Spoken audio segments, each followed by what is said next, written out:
Olá, amados irmãos, quero saudá-los com a graça e a paz de nosso Senhor e Salvador Jesus. Amém?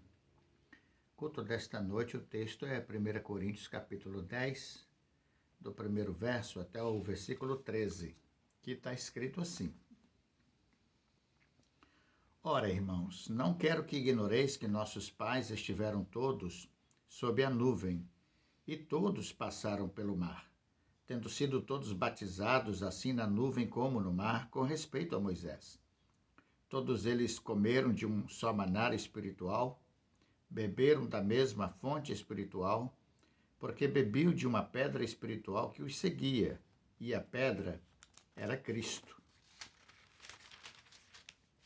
Entretanto, Deus não se agradou da maioria deles, razão porque ficaram prostrados no deserto.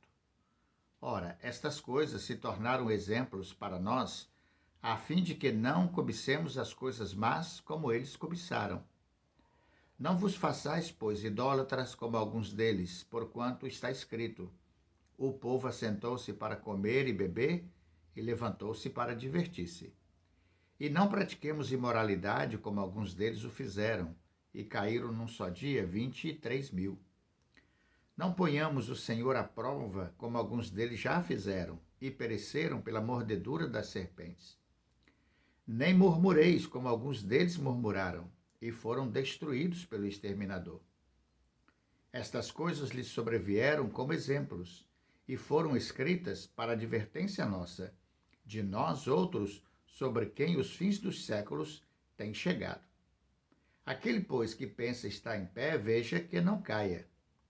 Não vos sobreveio tentação que não fosse humana, mas Deus é fiel e não permitirá que sejais tentados além das vossas forças.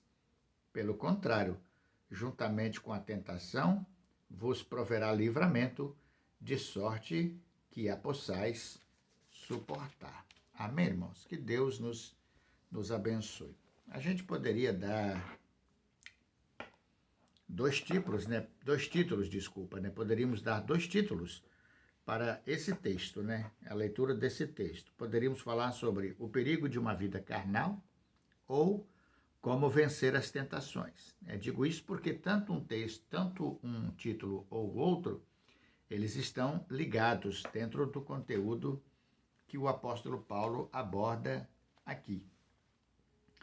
Veja, irmãos, que do primeiro verso até o versículo 4, e incluindo também o verso 5, mas eu terei uma palavra relacionada ao verso 5 especificamente, tanto do verso 1 até o versículo 4, o apóstolo Paulo chama a todos a responsabilidades, né? Todos somos responsáveis pela nossa vida espiritual, pelas nossas batalhas espirituais, pelas nossas lutas, né?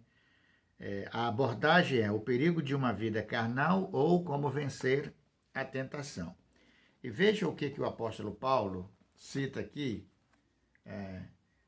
no capítulo 10, a partir do verso 1 até o 4. Irmãos, não quero que ignoreis que nossos pais estiveram todos sob a nuvem e todos passaram pelo mar.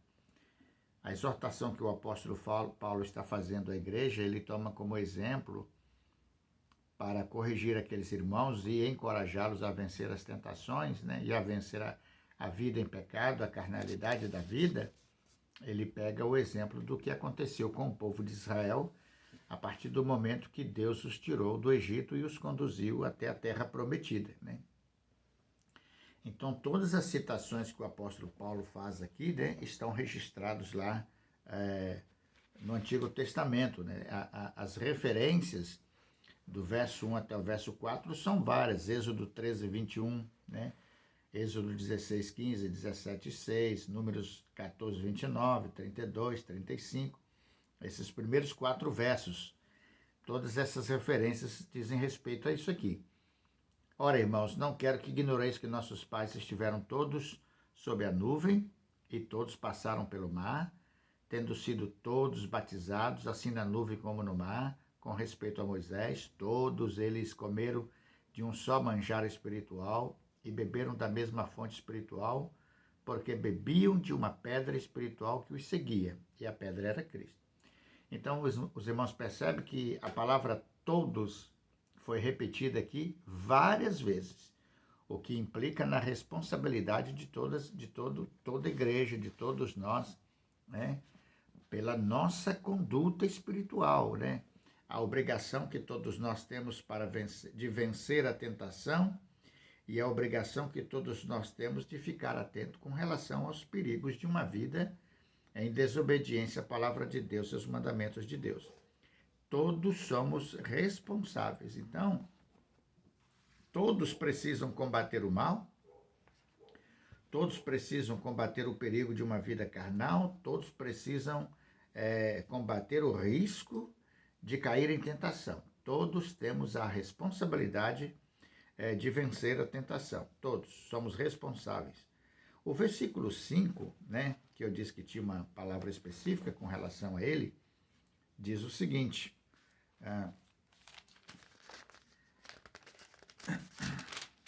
diz assim: entretanto, Deus não se agradou da maioria deles, razão porque ficaram prostrados no deserto. Isso aqui, irmãos, é uma palavra muito importante, né?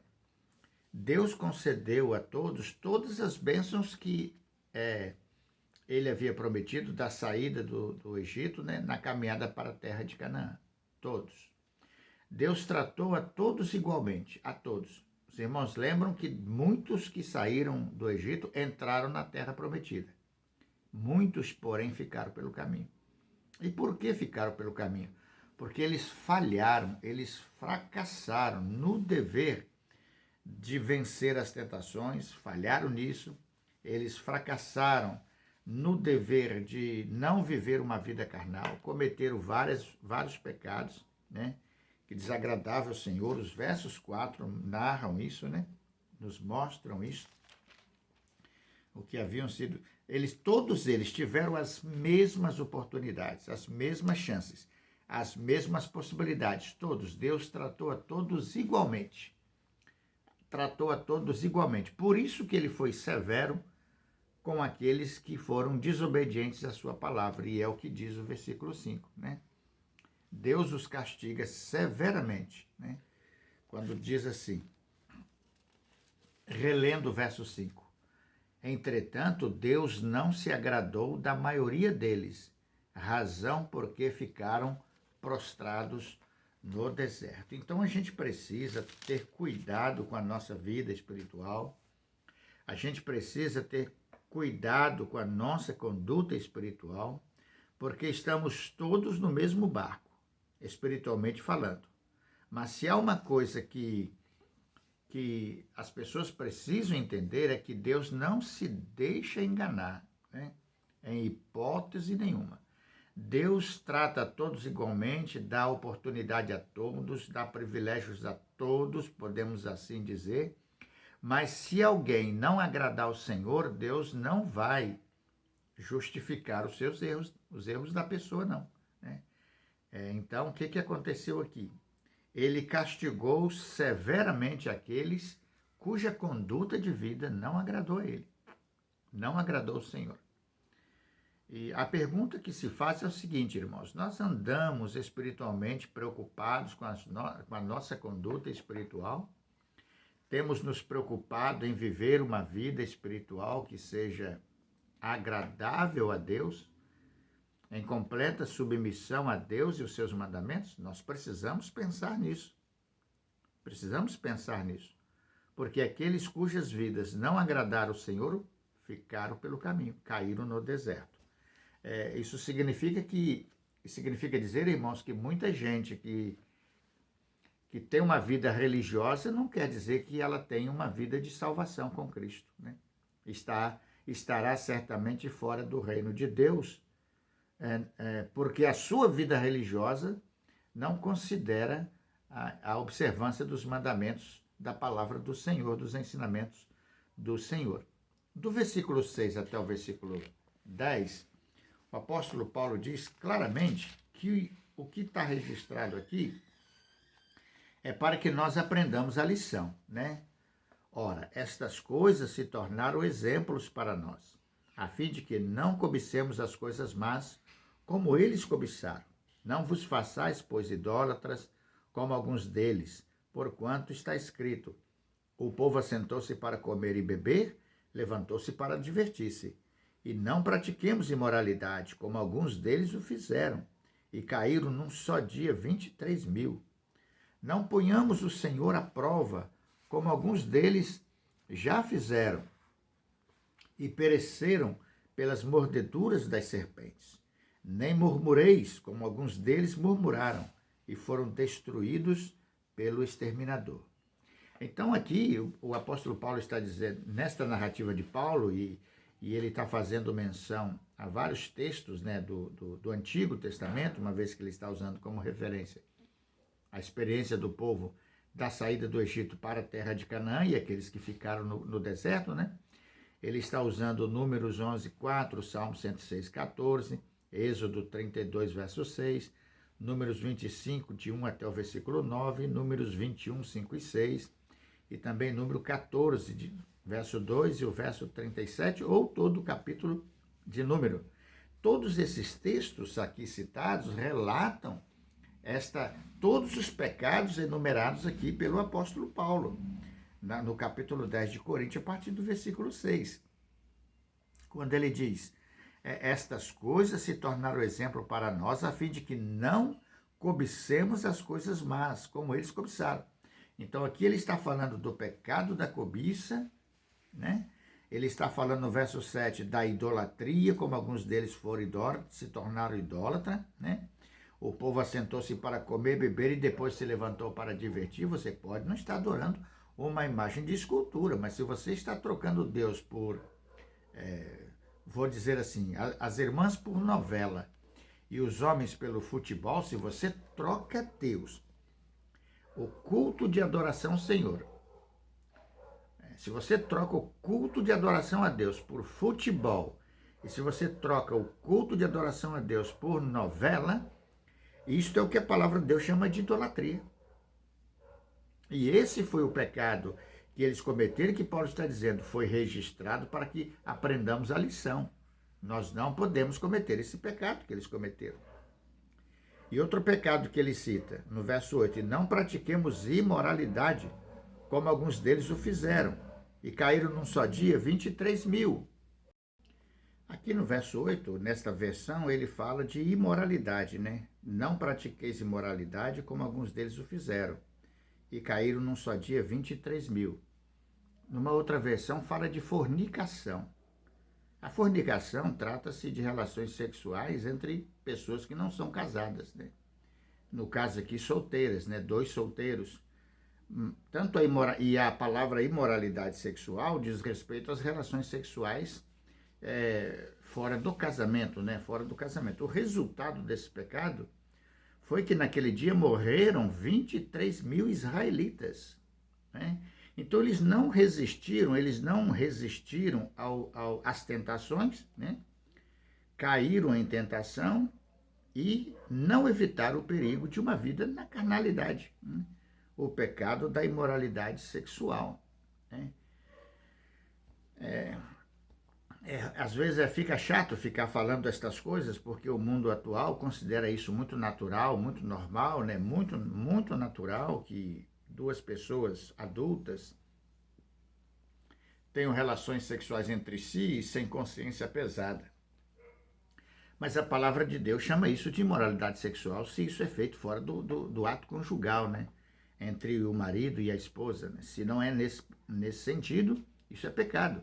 E o resultado desse pecado foi a morte de 23.000 pessoas. Então, pense assim, quando o apóstolo Paulo chama atenção para esse fato, né, para a igreja, né, chama a atenção da igreja para esse fato, o apóstolo Paulo está querendo dizer àqueles irmãos, e a Bíblia está dizendo a nós, que a observância desta palavra permanece, que isso continua sendo pecado aos olhos do Senhor, né? E como disse o versículo 5, Deus não se agradou da maioria deles, razão porque ficaram prostrados no deserto. Então, irmãos, em tese, significa o seguinte: se alguém tem prazer em viver no pecado da imoralidade sexual, ele está fazendo uma escolha. E não é pela salvação da vida dele, né?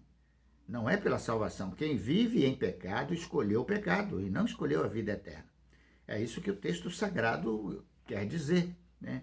Por isso eu disse no início, né, o tema desta mensagem pode ser como vencer as tentações ou o perigo de uma vida carnal. O versículo 9, não ponhamos o Senhor à prova, como alguns deles já fizeram e pereceram pelas mordeduras das serpentes. Esse foi outro pecado, né, que aqui eles praticaram, de colocar o Senhor à prova. Então, os crentes, nós crentes, precisamos ter discernimento espiritual de não fazermos isso, né? Ficarmos aí desafiando Deus, né? Tentando Deus, né? Fazendo, afirmando que Deus precisa fazer algo por nós por causa disto ou por causa daquilo, né? Então, não se deve desafiar Deus por razão nenhuma, né? E eles fizeram isso, né? Eles fizeram isso. O versículo 10. Não murmureis, como alguns deles murmuraram, e foram destruídos pelo exterminador. O outro pecado citado aqui é o pecado de murmuração. E geralmente o que acompanha o pecado de murmuração é a falta de gratidão a Deus. Então é preciso pensar, né, diariamente as nossas condutas, nossas atitudes enquanto cristão, né, enquanto crente, se porventura as nossas falas, nossos comportamentos, nossas atitudes, né, não representam um lamento, uma murmuração, achando que Deus não ouve nossa oração, nossa prece, né? Reclamando de tudo, de tudo. Tem tudo para louvar a Deus, mas passa a vida só reclamando. E isso é pecado de murmuração. É preciso chamar atenção e ficar atento a essa questão, né? Bom, e os versos 11 até o versículo 13, né? Deus nos ampara no tempo do sofrimento. Isso está claro aqui no texto, né? É isso que o apóstolo vai chamar a atenção. Estas coisas lhe sobrevieram como exemplos e foram escritas para advertência nossa, de nós outros sobre quem nos fins dos séculos tem chegado. Aquele, pois, que pensa estar em pé, veja que não caia. Não vos sobreveio tentação que não fosse humana, mas Deus é fiel e não permitirá que sejais tentados além das vossas forças. Pelo contrário, juntamente com a tentação, vos proverá livramento, de sorte que a possais suportar. Então, o que diz o versículo 13? Que o Senhor Deus, ele nos ampara, né? No tempo do sofrimento, no tempo da angústia, né? Ele cuida de nós, ele está presente, né? Em todo o tempo teremos o amparo e a proteção. Em todo o tempo. Já parou para pensar que em todo o tempo nós temos o amparo, você tem o amparo e o cuidado e a proteção de Deus? É preciso pegar esta palavra e transformá-la no ato de fé em nossa vida. Não vos sobreveio tentação que não fosse humana. Então podemos sim resistir às tentações. Podemos sim vencer as tentações. Podemos sim viver uma vida que não seja na carnalidade. Por quê? Porque Deus é quem nos socorre nestas horas. Deus é quem nos ajuda, né? Deus é fiel, não permitirá que sejais tentados além das vossas forças. Muito pelo contrário, juntamente com a tentação, ele vai nos dar o livramento, de sorte que a gente possa suportar todo tipo de provação e também todo tipo de tentação. Eu fiz uma anotação aqui, ó. Quando passar pela provação, lembre-se que maior que os problemas é o Senhor.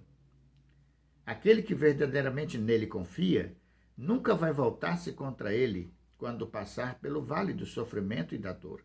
Muito pelo contrário, vai usar sua experiência com Deus para se fortalecer em fé e superar com alegria os tempos de crise. Se você ainda não tem Jesus, deposita nele sua esperança. Ele é seu Salvador e ele é seu libertador. Portanto, irmãos, se você já tem Jesus como seu Senhor e como seu Salvador, descansa nele. Acredita. Você e eu, nós somos capazes, sim, de vencer as tentações e somos capazes de não viver uma vida na carnalidade. Podemos discernir os perigos de uma vida carnal. E o que significa uma vida carnal? Uma vida em desobediência aos ensinamentos e os mandamentos de nosso Senhor Jesus. Que Deus nos ajude. porque no poder dele nós somos capazes de termos uma vida vitoriosa contra o mal, contra o pecado e contra a tentação. Deus abençoe você, em nome de Jesus. Amém?